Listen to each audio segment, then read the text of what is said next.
Imagina vivir con la luz del sol convertida en un lujo. Un impuesto tan absurdo que obligó a miles de personas a tapiar sus ventanas, sumiendo sus hogares en la oscuridad y provocando enfermedades mortales. No fue una plaga, no fue una guerra, fue una ley. En este vídeo descubrirás por qué los gobiernos decidieron castigar a sus ciudadanos por tener ventanas y cómo esta decisión, que duró más de 150 años, dejó una cicatriz en la arquitectura y en la salud de Europa que podemos ver incluso hoy. Finales del siglo XVII. Inglaterra, bajo el reinado de Guillermo III. Está hasta el cuello en deudas. Las costosas guerras contra Francia han vaciado las arcas del Estado. El gobierno necesita dinero y lo necesita ya. Pero, claro, ¿cómo recaudar impuestos en una época sin registros de ingresos fiables? Grabar la renta era casi imposible. Necesitaban algo visible, algo que nadie pudiera ocultar.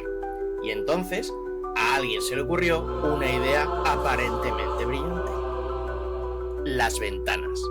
Cuantas más ventanas tenías, más rico se suponía que eras. Era simple, fácil de contar desde la calle y, en teoría, progresivo. En 1696 nace el Windows Tax, el impuesto de las ventanas.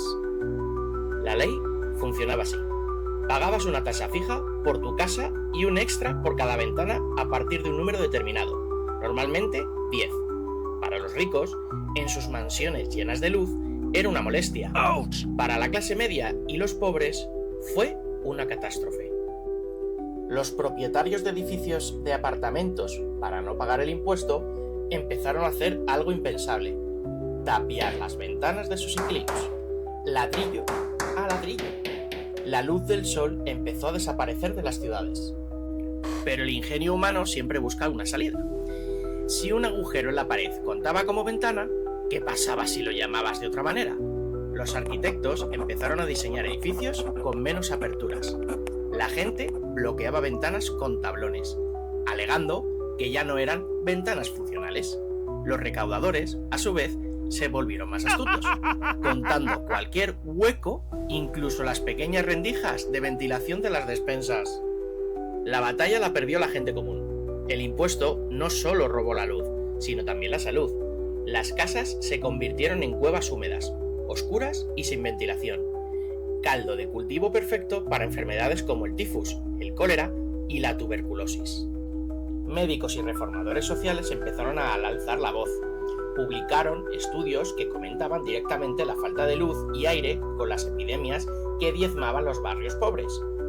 Charles Dickens lo denunció en sus escritos, llamándolo un impuesto sobre la salud del pueblo. El impuesto se había convertido en una sentencia de muerte silenciosa.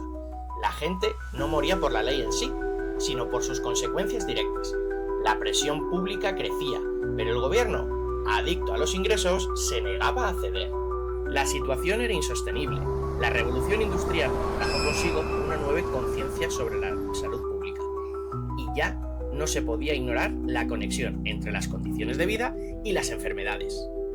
Finalmente, después de 156 largos y oscuros años, el clamor fue demasiado fuerte.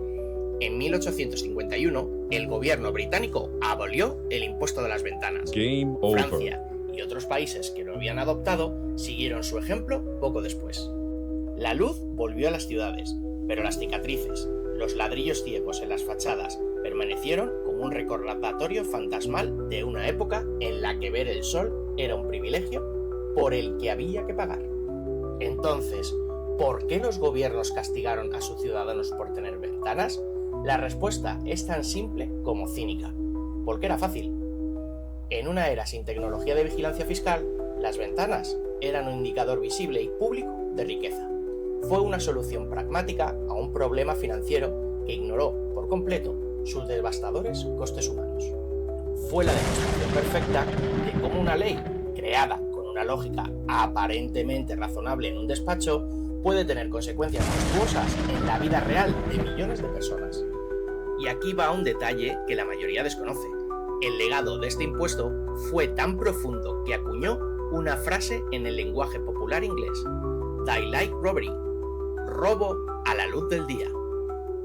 cuando hoy alguien dice que algo es un robo a la luz del día, para referirse a un precio escandalosamente alto, está usando, sin saberlo, una expresión que nació del resentimiento de la gente que se veía obligada, literalmente, a pagar por la luz del sol. Historias como la del impuesto de las ventanas nos demuestran que las leyes más extrañas del pasado tienen ecos que resuenan hasta hoy. ¿Te ha sorprendido la historia, Pues nada, ahora déjame en tus comentarios cuál ha sido el impuesto más absurdo que has tenido que pagar. Y si te ha gustado, sígueme, dale un like y nos vemos en el próximo vídeo. El pulso que te engancha, la chispa que te mueve. Todo es febril, la verdad.